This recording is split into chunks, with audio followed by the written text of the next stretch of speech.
students, welcome to our channel. Let's start our new chapter 6, factorization of algebraic expressions. Fifth chapter जो हमारा था वो भी algebraic expressions वाला था. बिल्कुल स्टार्टिंग से डिटेल में हमने डिस्कस किया था algebraic expressions होते क्या है, expressions और equations में क्या डिफरेंस होते हैं, algebraic कब बनता है, क्या टर्म्स होते हैं, क्या कोफिशिएंट्स होते हैं, कांस्टेंट टर्म्स क्या होते हैं, वेरिएबल क्या होता है. तो जो भी हमने फिफ्थ चैप्टर में समझा था ये आगे उसका एक स्टेप फालतू है. फालतू यानी कि फालतू तो नहीं कह सकते, चैप्टर इंपॉर्टेंट है भाई. तो एक स्टेप जैसे लेवल इंक्रीज हो जाते हैं ना, हम गेम खेलते हैं लेवल 1 लेवल 2, तो उससे नेक्स्ट लेवल का है. जब तक हमें बिल्कुल इसके कंसेप्ट्स ही बेसिक नहीं पता होगा, कंसेप्ट्स नहीं पता होगा क्या अलजेब्राइक एक्सप्रेशन होता है, कैसे वो वैल्यू सॉल्व होती है, तो हम आगे कैसे चल सकते हैं, है ना. तो फिर तो वो रट्टा मारने वाली बात हो जाती है और फिर वो सक्सेस नहीं होती. ठीक है, तो अगर आपने फिफ्थ चैप्टर की वीडियोस नहीं देखी तो आप वो देख लेना ताकि आपको अच्छे से क्लियर हो जाए चीज़ें. क्योंकि जो हमने पहले पढ़ चुके हैं वो कहीं ना कहीं आगे यूज होना ही है.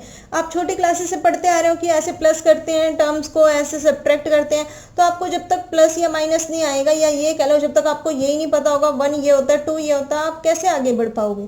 तो आप फिफ्थ चैप्टर कर लेना क्योंकि उसका नेक्स्ट लेवल है.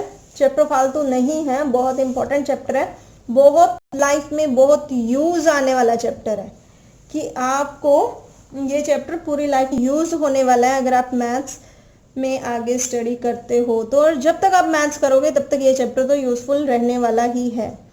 ठीक है, तो complete the factorization 6th A start कर रहे हैं आज हम. बिल्कुल डिटेल में हर चीज क्लियर करवाऊंगी. फिर भी अगर आपको कोई डाउट आता तो आप मैसेज कर सकते हैं. Complete the factorization method. Factors जो चैप्टर नंबर 2 और चैप्टर नंबर 3 देखा है हमने, उसमें भी फैक्टर्स किए हैं. फैक्टर्स यानी कि प्राइम फैक्टराइजेशन मेथड किया है. प्राइम फैक्टराइजेशन मेथड वो हमने ओनली नंबर्स के लिए अप्लाई की है. जैसे 640 के फैक्टर्स निकाल लिए, 289 के निकाल लिए, 1331 के निकाल लिए, तो वो सिर्फ नंबर्स थे. लेकिन अब इस चैप्टर में हमें क्या फाइंड आउट करना है, अलजेब्राइक एक्सप्रेशन के फैक्टर्स फाइंड आउट करने हैं. ठीक है, जिसमें वेरिएबल्स आते हैं. अब जिस बच्चे ने फिफ्थ चैप्टर देखा ही नहीं तो वो ये कह रहा है कि 4x + 8y. अब मैं पूछूं इसमें कितने टर्म्स हैं, पता ही नहीं. इसमें ये पूछो x का कोफिशिएंट क्या है, पता ही नहीं. y का कोफिशिएंट नहीं पता. इसमें कोई कांस्टेंट टर्म है या नहीं पता. तो ये हर चीज में एक एक एक्सरसाइज में तो एक एक चीज डिटेल में कि ये भी आ रहा है ये भी आ रहा है वो नहीं बता पाऊंगी. तो इसलिए आप फिफ्थ चैप्टर जरूर देखना इस चैप्टर के लिए. तो जो हमारे पास फर्स्ट क्वेश्चन है, complete the factorization. 4x + 4y = यानी कि इसको फैक्टराइज करना है. जो हमारे पास लेफ्ट हैंड साइड है उसको फैक्टराइज करना है इन द टर्म्स ऑफ 4. कि 4 के साथ इस ब्रैकेट में ऐसी क्या वैल्यू आएगी कि ये दोनों इक्वल हो जाएं. बीच में इक्वल टू का साइन है, ये दोनों इक्वल भी रहने चाहिए और इस ब्रैकेट में वैल्यू भी फिल करनी है. तो बहुत इजी है, कोई घबराने वाली बात है ही नहीं. 4x + 8y. क्या करना है आपको, अगर बाहर 4 लिखा हुआ है, ऑलरेडी लिखा हुआ है, तो आपको क्या करना है, 4 को कुछ इस ये ब्रैकेट में कुछ ऐसा नंबर आना चाहिए कि अगर 4 को उस ब्रैकेट की हर टर्म के साथ मल्टीप्लाई करें तो ये ही आ जाए. इट मीन्स कि जो भी ब्रैकेट के बाहर होता है वो ब्रैकेट की हर टर्म के साथ मल्टीप्लाई होता है. टर्म्स क्या होती हैं, जब तक बीच में प्लस या माइनस नहीं आ जाता तब तक वो टर्म ही चलती है. ब्रैकेट आ गया तो कोई प्रॉब्लम नहीं है. जैसे 4 के आगे ऐसे ब्रैकेट लगा दो. कौन से bracket, simple bracket. Simple bracket कौन से होते हैं, बिल्कुल जो ऐसे वाले लगते हैं, उनको पैरेंथेसिस ब्रैकेट भी बोलते हैं. तो अगर आप 4 के आगे ब्रैकेट लगा दो वो तो मल्टीप्लिकेशन हो गया तो कोई प्रॉब्लम नहीं है. तो टर्म्स क्या होती है, इसके अंदर 2 टर्म्स है, 4x + 8y.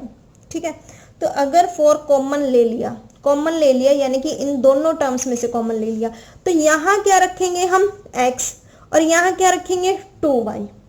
अब हमें कैसे पता लगेगा कि x रखना है या 2y रखना है, बीच में साइन किस चीज का लगाना है. तो देखो 4 को मल्टीप्लाई करके देखो. 4 को जब x से मल्टीप्लाई किया 4x बनेगा.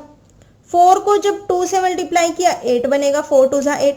4 को जब y से मल्टीप्लाई किया 4y नहीं बनेगा. 4 को एक ही नंबर से मल्टीप्लाई करेंगे 2y से, 4 2 = 8y. ठीक है, अलग अलग मल्टीप्लाई तो तब होता है ना जब बीच में प्लस या माइनस का साइन आता है. ये तो मल्टीप्लिकेशन में है तो एक ही बार तो मल्टीप्लाई होगा. चीजों को समझने की कोशिश किया करो जो भी मैं बोलती हूँ। देखो अगर बीच में प्लस या माइनस है तो अलग अलग मल्टीप्लाई होगा, लेकिन जब 2y है तो 4 2 और y से अलग अलग मल्टीप्लाई नहीं होगा, एक ही बार में मल्टीप्लाई होगा। 4 इंटू एक्स 4x, 4 2 ज़ा 8y। तो यहाँ कुछ ऐसा नंबर लिखना है कि वापस से मल्टीप्लाई करें तो यही बन जाए। यानी कि अगर मैंने 4 कॉमन ले लिया तो आपको ये अपने माइंड में थोड़ी कैलकुलेशन करनी पड़ेगी कि 4 अगर कॉमन ले लिया, अगर 4 यहाँ से कॉमन आ गया तो यहाँ तो सिर्फ x बचता है, x लिख दिया।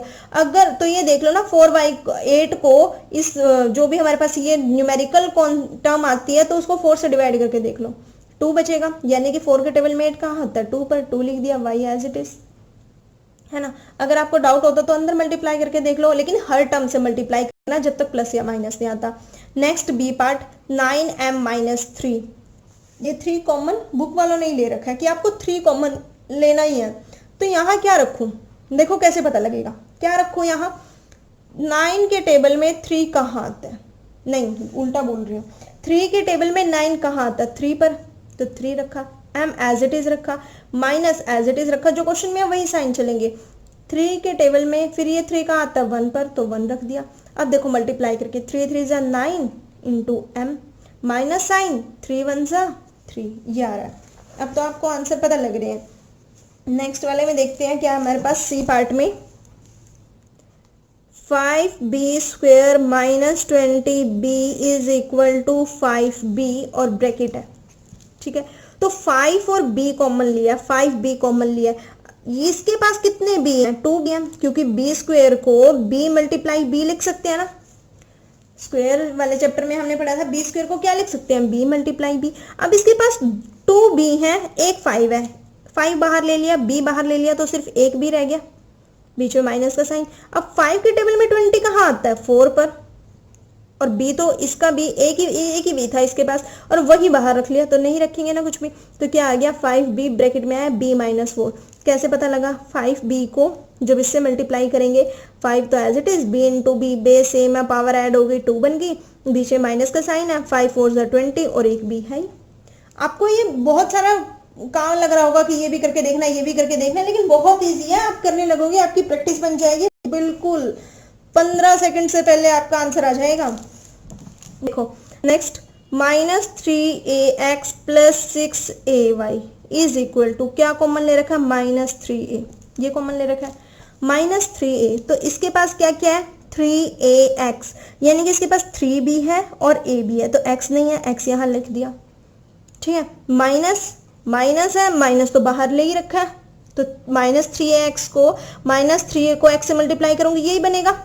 जब माइनस बाहर कॉमन ले रखा है, ये प्लस कैसे करें, अगर मैं यहाँ प्लस रखूं, अगर मैं यहाँ प्लस का साइन रखूं कि प्लस है, प्लस रख दिया, लेकिन बाहर माइनस है, जब माइनस वाली टर्म अंदर मल्टीप्लाई होगी वो तो उसको माइनस बना देगी, तो मुझे यहाँ क्या रखना पड़ेगा, माइनस, क्योंकि अगर माइनस कॉमन ले लिया तो जब ये ब्रैकेट ओपन करेंगे माइनस माइनस तभी तो प्लस बनेगा ना। अब a बाहर, ठीक है, 6, 3 के टेबल में 6 का आता है, 2 पर, तो 2 आ गया इंटू y, कितना आ गया, -3ax माइनस 2y। मल्टीप्लाई करके देखना, यही बनेगा। क्लियर हुआ कैसे कर रहे हैं हम। देखो next question, E part, 3x² y² minus xy² is equal to xy², और ब्रैकेट में बताना हमें क्या बनेगा। Is equal to 3xy² common ले लिया, xy² तो बुक वालों ने कॉमन ले रखा है, 3x² y²।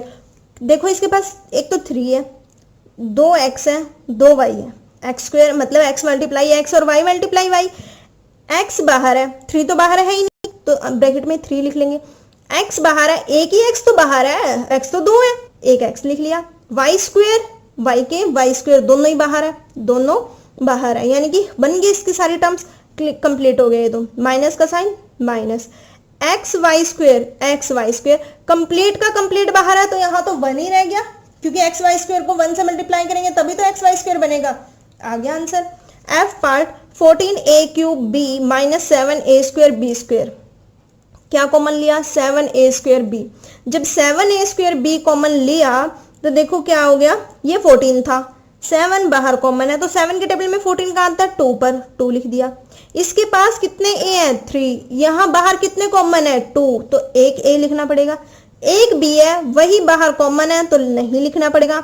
माइनस का साइन है तो माइनस का साइन लगा देंगे, साइन तभी चेंज करने हैं बाहर माइनस का साइन कॉमन ले रहे हो, वरना जो साइन है वही लगाएंगे। अब 7 तो बाहर है, ए स्क्वेयर भी बाहर है, बी स्क्वेयर लेकिन एक बी बाहर है तो एक बी लिखना पड़ेगा ना, यानी कि जितने बाहर हैं उनको छोड़ के बाकी जो रह गया वो ब्रैकेट में लिखना है, that's it.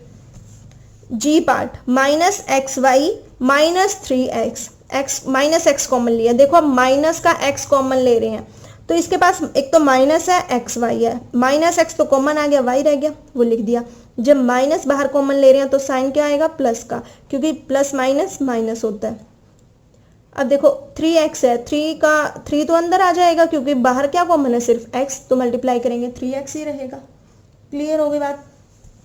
h part 8x cube minus 28x square minus 4x, क्या कॉमन लिया हुआ है 4x, 4x कॉमन लिया। देखो 4 के टेबल में 8 का आता है 2 पर, वो अंदर लिख दिया। 3x यहाँ है, 1x बाहर है तो इसको 3 बनाने के लिए 2x स्क्वेयर से मल्टीप्लाई करना पड़ेगा तभी तो 3 बनेंगे ना, माइनस का साइन माइनस का साइन। 4 के टेबल में 28 का आता है 7 पर, 7 लिख दिया।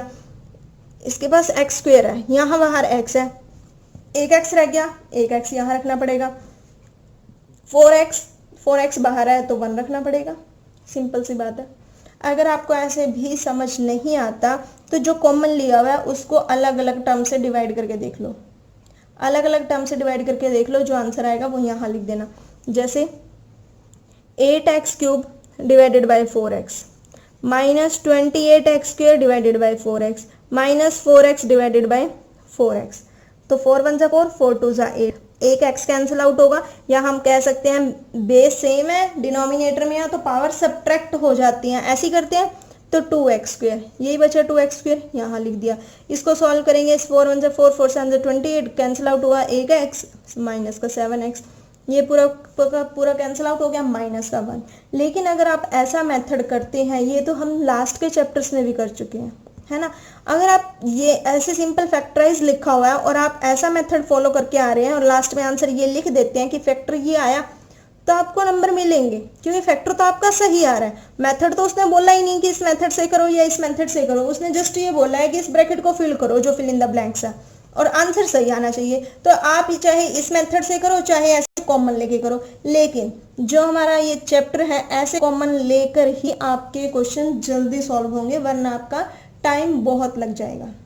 ठीक है, तो ट्राई करो, छोटे छोटे क्वेश्चंस है इसी मेथड से करने के। Question number 2, 1 factor is given for each polynomial, her polynomial के लिए एक फैक्टर तो गिवन है, फाइंड द अदर फैक्टर। फिर से fill in the blanks fill करना, एक फैक्टर तो गिवन है और दूसरा फैक्टर फाइंड आउट करना है। कहने की बात ये है, उसने फिर से कुछ कॉमन ले रखा है ना, ये उससे थोड़ा उल्टा है फर्स्ट क्वेश्चन से। कैसे? अगर x प्लस 4 कॉमन है, देखो कॉमन ही आ रहा है, फैक्टर इसका 4 भी फैक्टर है, x प्लस 2 भी फैक्टर है, दोनों फैक्टर है इसके, दोनों फैक्टर है। अब उसने ब्रैकेट वाली टर्म दे दी, ये बाहर वाला पूछ लिया आपसे, तो 7x प्लस 28 फैक्टर का मतलब चाहे कोई भी गिवन हो, जो फैक्टर बाहर निकाला हुआ है जो क्वेश्चन ने दे दिया उसके अलावा जो बच गया वो लिखना। तो x प्लस 4, देखो अगर मैं इसमें से x प्लस 4 कॉमन ले लूँ तो क्या रह जाएगा 7, 7 को x से मल्टीप्लाई करो को 7x, 7 को 4 से मल्टीप्लाई करेंगे 28, तो आंसर इस ब्रैकेट में क्या आना चाहिए 7, है ना भाई। तो x प्लस 4 आ रहा है, यानी कि यहाँ ऐसा कौन सा नंबर लिखूं कि उसको ब्रैकेट की हर टर्म के साथ मल्टीप्लाई करके हमारे पास ये क्वेश्चन बन जाए, दोनों इक्वल भी तो आने चाहिए। 15y माइनस 3 और यहाँ आ रहा है 5y माइनस 1, देखो कैसे पता लगेगा, यहाँ 1 आ रहा है, यहाँ 3 था तो 3 कॉमन लेना पड़ेगा, क्योंकि तभी तो 3 1 जा 3 बनेगा ना। 3 को जब 1 से मल्टीप्लाई करेंगे तभी 3 बनेगा, 3 को 5 से मल्टीप्लाई करेंगे तभी 15 बनेगा, 5y माइनस 1 के साथ 3 मल्टीप्लाई करना पड़ेगा तब ये बनेगा। सिमिलरली अब देखो यहाँ क्या है 600x minus x square, 600 minus x, 600 के साथ एक एक्स चाहिए, एक्स को भी एक एक्स चाहिए क्योंकि एक्स स्क्वेयर है, तो एक्स से मल्टीप्लाई कर दो। माइनस 3x माइनस 27, क्या करेंगे, x प्लस 9 गिवन है तो यहाँ सिर्फ x है, तो x सिर्फ x है फर्स्ट टर्म। अब फर्स्ट टर्म देख लो या सेकंड टर्म देख लो, अगर 3 है तो 3 देख लो, किसी से भी आंसर आ जाएगा। देखो x है, x को किससे मल्टीप्लाई करूं कि -3x बन जाए, -3 से करना पड़ेगा, तो -3 आंसर आ जाएगा। -3 को x से मल्टीप्लाई किया -3x, -3 को जब 9 से मल्टीप्लाई किया -27 आ गया। क्लियर हो गई बात। E part 50x raise to power 5 -25x raise to power 4 plus 100x raise to power 3 is equal to 25x cube. 25x cube common है, तो 25 को 50 बनाना है, किससे मल्टीप्लाई करना पड़ेगा, 2 से, 2 लिखा, ठीक है। अब 55x क्यूब है, यहाँ x रेज टू पावर 5 है, इसके पास 3 है, यहाँ 5 है, तो 2 और चाहिए, x स्क्वेयर, माइनस का साइन है, माइनस लिख दिया। अब यहाँ भी 25, यहाँ भी 25, तो 1 लिखना पड़ेगा। यहाँ x raise to power 4, x raise to power 3, तो एक ही चाहिए इसको, x लिख दिया। अब 25 के टेबल में 100 का आता है 4 पर, यहाँ x क्यूब है, यहाँ भी x क्यूब है, तो कोई x के टर्म्स तो चाहिए ही नहीं, तो आंसर क्या आ गया, 2x square minus x plus 4। f part -3y square minus 9y cube, क्या कॉमन ले रखा है, 1 plus 3y, 1 plus 3y common ले रखा है। देखो 1 को किससे मल्टीप्लाई करूंगी कि -3y स्क्वेयर बन जाए, -3y स्क्वेयर से ही मल्टीप्लाई करना पड़ेगा, क्योंकि जब इसको 1 से मल्टीप्लाई करूंगी तो क्या बनेगा, -3y स्क्वेयर, और इसको इससे मल्टीप्लाई करूंगी 3 3 = 9 plus minus minus y square को जब y से मल्टीप्लाई करूंगी, बेस सेम है, पावर ऐड हो जाएंगी, तो क्या होगा, y raise to power 2 + 1 y cube बन जाएगा। तो इसका आंसर कितना आ गया, -3y स्क्वेयर, यानी -3y स्क्वेयर से मल्टीप्लाई करने पर दोनों वैल्यूज इक्वल आ जाएंगी। Question number 3, factorize the following completely in the sense, question ने क्या दे रखा है, देखो फैक्टराइज द फॉलोइंग कंप्लीटली, हमें क्वेश्चन ही दे दिया, आप करो भाई, चाहे दोनों ब्रैकेट आए चाहे बाहर लिखना हो, क्या कॉमन लेना है, क्या ब्रैकेट में लिखना है, इसको कंप्लीटली आप खुद सॉल्व करो। एक बार उसने ये कांस्टेंट टर्म बाहर दे दी, एक बार उसने फैक्टर्स बाहर दे दिए, दूसरी वैल्यू बाहर दे दी, अब आपको कंप्लीटली सॉल्व करना है। कंप्लीटली सॉल्व कैसे करेंगे, देखो आप ये देख लो, ऐसी कौन सी चीज है जो इसमें भी है इसमें भी है। पहली बात तो आपको टर्म्स पता होनी चाहिए कि चेक किस किस में करना है। कभी आप, अच्छा इसमें a है, यहाँ x स्क्वेयर है, अरे इनमें तो कुछ कॉमन ही नहीं आ रहा, अब क्या करें, तो कुछ कॉमन नहीं आ रहा तो हम क्या लिखे बाहर, ऐसा नहीं करना। तो जब टर्म्स के बीच में चेक करना है, जब तक बीच में प्लस या नहीं माइनस नहीं आ जाता तब तक वो एक टर्म कंसीडर होगी। तो ये 2 टर्म्स है, इन 2 टर्म्स के बीच में चेक करो कि क्या कॉमन आ रहा है। इसके पास a है, इसके पास भी a है, तो a बाहर आ गया। क्या इसके पास x स्क्वेयर है, इसके पास y है, तो ये तो x स्क्वेयर है, ये y है, अलग अलग वेरिएबल है, कुछ कॉमन नहीं है, तो और कुछ कॉमन आएगा ही नहीं, सिर्फ a कॉमन आ गया। अगर a कॉमन आ गया तो ब्रैकेट के अंदर क्या आएगा, पहली टर्म देखो a तो कॉमन आ गया, तो ax स्क्वेयर बनाने के लिए a तो बाहर आ गया, सिर्फ x स्क्वेयर रह गया। ax स्क्वेयर, a को जब x स्क्वेयर से मल्टीप्लाई करेंगे ax स्क्वेयर, बीच में प्लस a तो बाहर आ गया, सिर्फ y रह गया, हो गया factor. B part 4a square minus 2a square c, इन दोनों में क्या कॉमन है, देखो इसके पास 4 है, इसके पास 2 है, तो 2 के टेबल में 4 आता है ना, तो 2 ले लो बाहर। इसके पास a स्क्वेयर है, इसके पास भी a स्क्वेयर है, a स्क्वेयर भी ले लो बाहर। यहाँ क्या रह जाएगा, अब इसका a स्क्वेयर भी बाहर आ गया फर्स्ट टर्म का, और 2 के टेबल में 4 का आता है 2 पर, तो 2 यहाँ लिख दिया। मल्टीप्लाई करके देख लिया करो माइंड में साथ साथ कि अगर 2a स्क्वेयर को मैं 2 से मल्टीप्लाई करूँ, क्या वो 4a स्क्वेयर बन रहा है, अगर वो बन रहा है तो ठीक है, नहीं तो आपने गलत किया, बीच में माइनस का साइन, तो 2 बाहर, a स्क्वेयर बाहर, फिर क्या रह गया c, वो यहाँ लिख दो। 2a स्क्वेयर को c से मल्टीप्लाई करके देखो, 2a स्क्वेयर c रहेगा। Next C part 28p cube minus 42p square cube, 28 है 42 है, अब 28 और 42 तो मतलब कॉमन आते ही नहीं, 28 के टेबल में 42 नहीं आता, लेकिन कोई टेबल है कि दोनों में आ रहा है 14 2 ज़ा 28, 14 3 ज़ा 42, 14 कॉमन ले लिया। 14 कॉमन लेने के बाद तभी तो कहती हूँ आपको 20 तक के टेबल्स लर्न होने चाहिए। 14 बाहर ले लिया, यहाँ p क्यूब है, यहाँ p स्क्वेयर है, तो छोटी टर्म कौन सी आ रही है, p स्क्वेयर वाली, क्योंकि p क्यूब तो बड़ी होगी। अगर मैं इसमें से p स्क्वेयर कॉमन ले लूँ, इसमें से भी तो आ सकता है, इसके 2 मतलब p स्क्वेयर कॉमन आ गया, इसके पास 3p थे, p मल्टीप्लाई p, इसके पास 2 थे, p मल्टीप्लाई p, तो 2 तो कॉमन ले सकती हूँ ना, क्योंकि जो इसमें भी आ रहा है इसमें भी आ रहा है, वो तो 2p नहीं p स्क्वेयर है ना, तो 14 पी स्क्वायर कॉमन ले लिया। यहाँ क्या रह गया, अब 14 को किससे मल्टीप्लाई करूँ कि 28 बन जाए 2 से। पी क्यूब बनाने के लिए किससे मल्टीप्लाई करना पड़ेगा, पी से। माइनस 14 के टेबल में 43 कहाँ आता है, 3 पर। पी स्क्वायर तो बाहर कॉमन है। क्यू लिख दिया। D part minus 15 P square minus 20 P R, क्या कॉमन लूँ, माइनस, क्योंकि माइनस इसके पास भी है, माइनस इसके पास भी है, माइनस बाहर कॉमन ले लिया। 15 और 20 किसके टेबल पर आते हैं, 5 के। या तो दोनों ऐसे देख लो कि ये इसके टेबल पर आ रहा है कि नहीं आ रहा, नहीं तो कोई ऐसा टेबल देख लो जिसके टेबल पर ये दोनों वैल्यूज आती हैं, तो 5।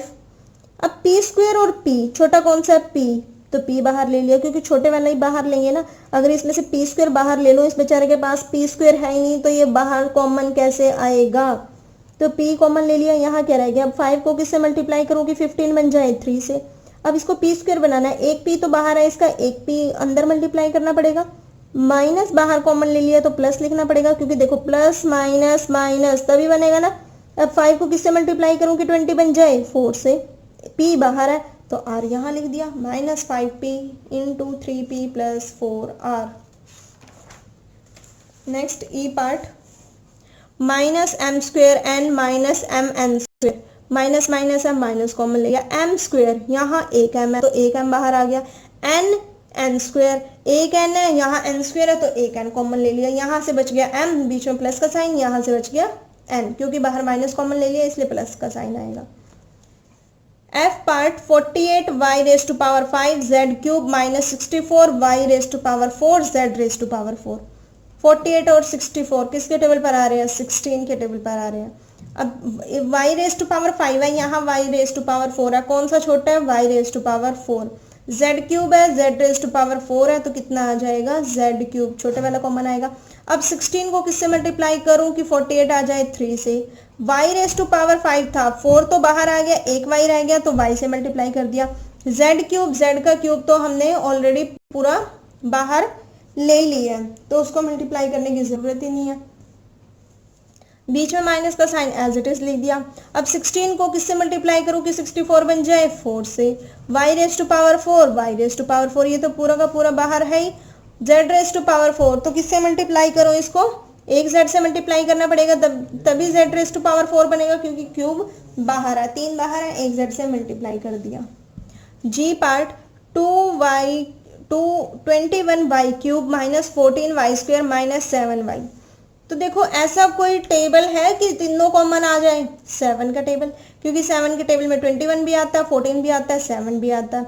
y cube y square y, तीनों में से क्या कॉमन आ रहा है, जो सबसे छोटा है y, क्योंकि y इसके पास भी, अगर y स्क्वायर कॉमन ले लूँ, ये एक y कहाँ से लेकर आएगा, तो y कॉमन ले लिया। अब 7 को किससे मल्टीप्लाई करूं कि 21 आ जाए, 3 से। 7 3 जा 21, यहाँ y क्यूब था इसमें से तो सिर्फ एक y बाहर आया है, तो किससे मल्टीप्लाई करना पड़ेगा, y स्क्वायर से। माइनस का साइन माइनस, 7 के टेबल में 14 कहाँ आता है, 2 पर, तो 7 2 जा 14, y स्क्वायर है ये, एक y बाहर है तो एक y से मल्टीप्लाई करना पड़ेगा, बीच में माइनस का साइन। 7 के टेबल में 7 कहाँ आता है, 1 पर, और y तो बाहर ही है, तो हमें किसी से मल्टीप्लाई करने की नीड ही नहीं। Last question for today, 16x cube y square minus 20x square y cube minus 28x square y square z। पता है प्रॉब्लम कहाँ होने वाली है, कई मिस्टेक्स तो ऐसी हो जाती हैं जो हम करना भी नहीं चाहते लेकिन फिर भी हो जाती हैं। कैसे, जब आप जल्दबाजी में करते हो, आप स्टेटमेंट अच्छे से उतारते ही नहीं। कई बार क्या होता है कि हम जल्दी करते हैं और हमें स्क्वायर का क्यूब दिखता है और क्यूब का स्क्वायर दिखता है, या हम बाय मिस्टेक निकाल देते हैं। तो अपने क्वेश्चन उतारने से पहले एक बार चेक कर लिया करो क्या गिवन है, ठीक है। तो 16, 20 और 28 4 के टेबल में आते हैं। इसके पास एक्स क्यूब है, यहाँ एक्स स्क्वायर है, यहाँ भी एक्स स्क्वायर है, तो एक्स स्क्वायर कॉमन आ सकता है। Y square y cube y square common आ सकता है। इसके पास जेड नहीं है, इसके पास भी नहीं है, लेकिन इसके पास है, तो कॉमन तो नहीं आ सकता क्योंकि तीनों के पास नहीं है। अगर हम तीनों में ब्रैकेट लगा रहे हैं तो तीनों में से कॉमन लेना पड़ेगा। यहाँ क्या रह गया, 4 को किससे मल्टीप्लाई करूँ कि 16 बन जाए, 4 से। वाई क्यूब बनाना है, सॉरी एक्स क्यूब बनाना है, एक्स स्क्वायर, एक 2 तो बाहर है तो एक एक्स से मल्टीप्लाई करना पड़ेगा। अब वाई स्क्वायर बनाना है, वाई स्क्वायर तो दोनों ही बाहर है तो कुछ मल्टीप्लाई करने की जरूरत नहीं है। बीच में माइनस का साइन, 4 को किससे मल्टीप्लाई करूँ, 20 हो जाए 5 से। 4 5 जा 20, एक्स स्क्वायर बाहर है वाई क्यूब चाहिए, वाई स्क्वायर बाहर है तो एक वाई से मल्टीप्लाई करना पड़ेगा, माइनस का साइन, 4 7 28, एक्स स्क्वायर बाहर है, वाई स्क्वायर बाहर है तो सिर्फ जेड से मल्टीप्लाई करना पड़ेगा। हर एक क्वेश्चन बिल्कुल डिटेल में समझा दिया मैंने आपको इस एक्सरसाइज का। होप सो आपको ये जो 3 क्वेश्चंस हैं इस एक्सरसाइज के समझ भी आए होंगे। एक्सरसाइज कंप्लीट हो गई। इसके नोट्स आपको नीचे डिस्क्रिप्शन बॉक्स में एज अ पीडीएफ फाइल मिल जाएंगे, आप वहां से देखकर अपने नोट्स प्रिपेयर कर लेना। बाकी अगर आपको कोई डाउट आता तो कमेंट करना, वीडियो को लाइक करना, शेयर करना, चैनल को सब्सक्राइब करना। Thank you.